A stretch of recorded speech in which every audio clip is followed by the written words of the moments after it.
I became an art therapist kind of a backwards way. So before I was an art therapist, I was a teacher, and I got my undergrad at VCU, and I was sure that I wanted to be an art teacher, which is why I went into that field. And I taught for a few years and kind of just found myself not feeling very fulfilled in my job and with the students. So I don't know. It was interesting because I knew art therapy existed, but I had never thought of it as a career path. And I just started looking into it and kind of haphazardly applied to a few schools. And I got in late, really last minute. Like I was literally on the waiting list for one of the schools that I ended up going to. And pardon me, I usually say something on the lines of most people who are artists and use that title as like artist or creator they don't really feel like they're magical or superior than anyone else. They have the same fears that you probably do of like, I might not be able to perform. Might be able to draw this the way that you're thinking. And really the whole point of one of the big points of art therapy is to let your guards down.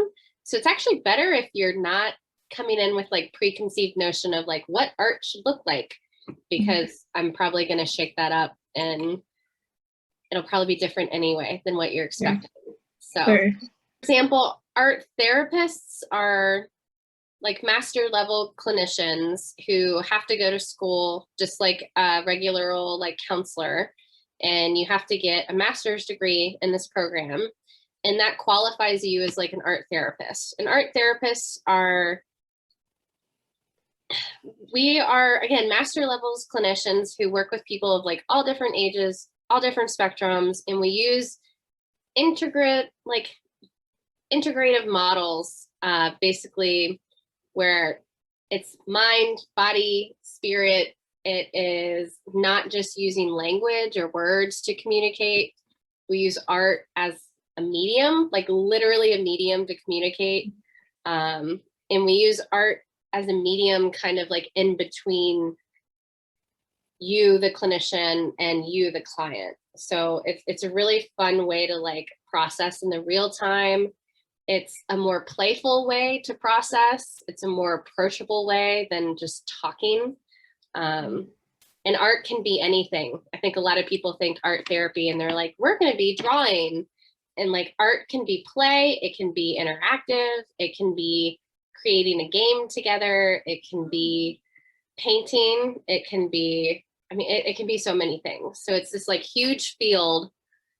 And really depending on what you're looking for, whether you're the client or you're the art therapist, it can go like many different ways. Okay. Yeah. Complicated. I like during the intake process with any client, whether they're a 5-year-old or a 55-year-old, I always share a lot about me and kind of make sure it's a good fit, to make sure that why they're seeking me or why they're seeking the services that I offer versus another clinician are lining up with the services that I can provide. So some people come to me and they're like, I just liked the way that your profile read, or you were the only one with openings.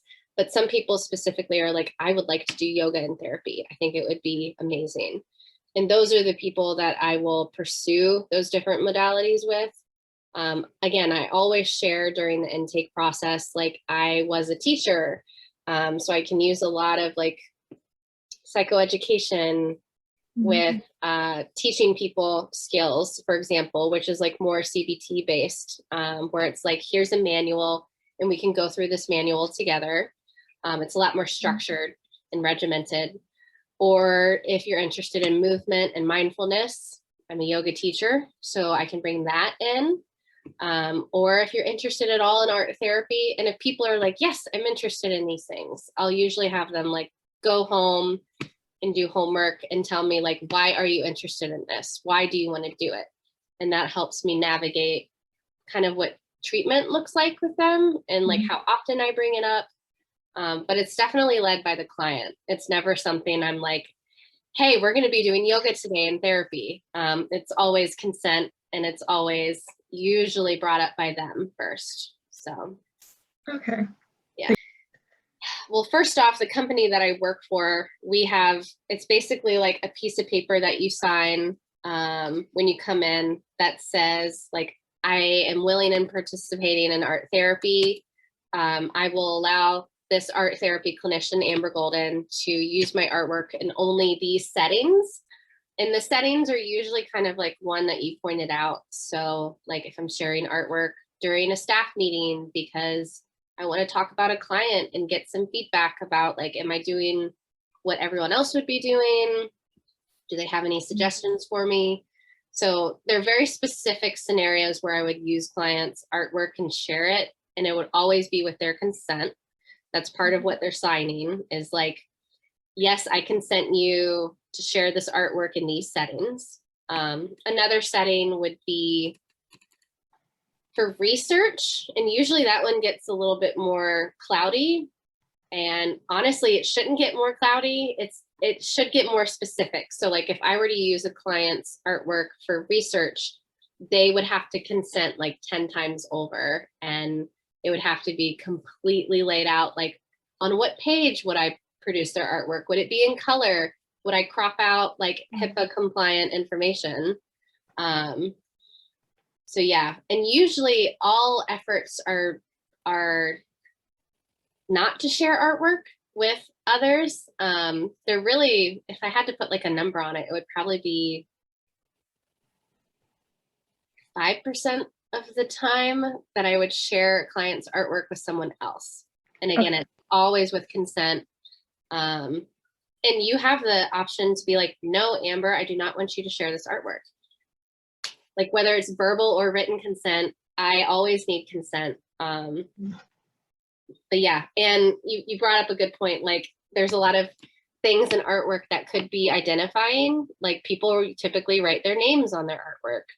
Or even if they don't write their names, if I ask someone to do like a family drawing and there's identifying information, like if the house looked really specific and there was like a name of a parent and a dog, like there's a lot of things that could be foggy in this area. So anything that would be HIPAA compliant, I would either like cover it up.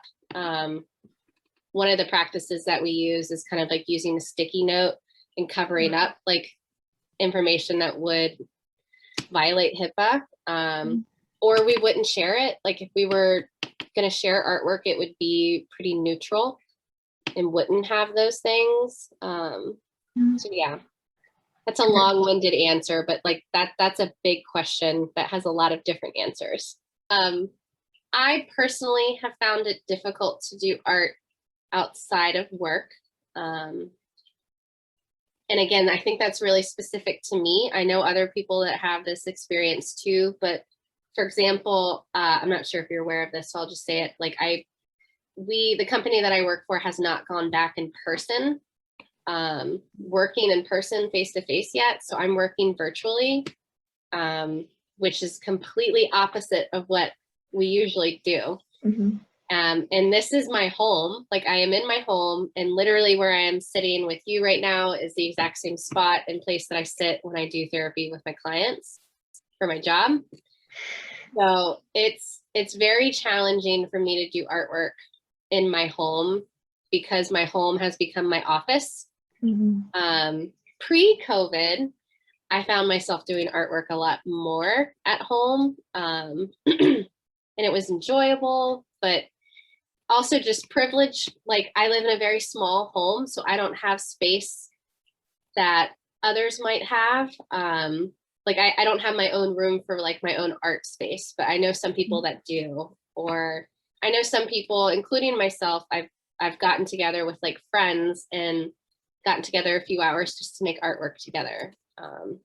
So it is definitely still part of my life, but recently it's been a struggle to do it. Yeah, very treatment based.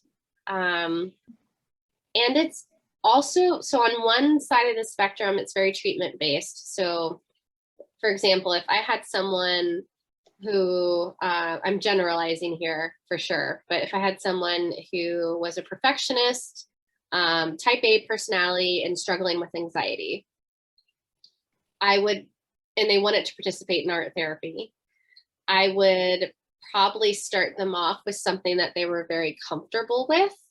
So like a media that they were comfortable with and used to develop like safety and to develop like, look, this is fun, this is easy, like you have control. But as we get further into the treatment process, I would challenge them. If they were someone with anxiety, struggled with anxiety and perfectionist qualities, I would probably ask them to do a painting of something that they've never painted before, right? Like a lot of people can relate to that of like, oh my gosh, that's gonna make me anxious. So we're gonna work through something that makes you anxious in the here and now and a safe environment, and we're gonna clean it up and do this together. And you'll see that you're still successful even if you mess up or if you're not perfect. And just like anything, if you practice it, whether it's a skill or an experience, like you'll find that it's not as terrifying as like what's going on in your brain. Yeah. So, yeah. I mean, this is a tricky topic, I think, among art therapists. So I think if you were to ask like 100 art therapists this, you would probably get 100 different answers. There are what we call like clinically indicated, like, how do I say it? Oh no, my dog's starting to bark a little bit. Wait a second, baby.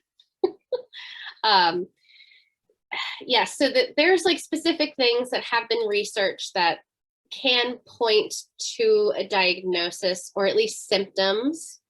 But personally, I steer very clear of saying like red equals bad equals someone with schizophrenia or schizophrenic like traits.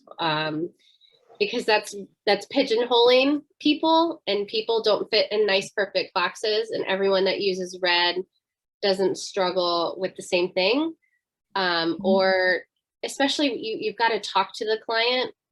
So if you have an assumption or there's something that keeps showing up in their artwork, that's where we talk about it. Like, hey, I noticed you use red a lot.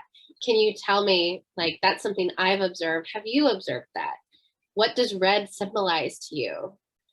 There's also a lot of like different cultural indications for different colors, different shapes, different like expressions, behavior. So I steer away a little bit from being like that equals that, because it's so subjective. And you really have to communicate with the client about their artwork because they're the ones making their artwork. And yes, we have a lot of experience and knowledge and research that shows like some symbols, forms, etc., can lead you to a diagnosis, but I think it needs to be paired with a conversation with the client to make sure we're reading into what we really are reading into. I don't know if that answers your question.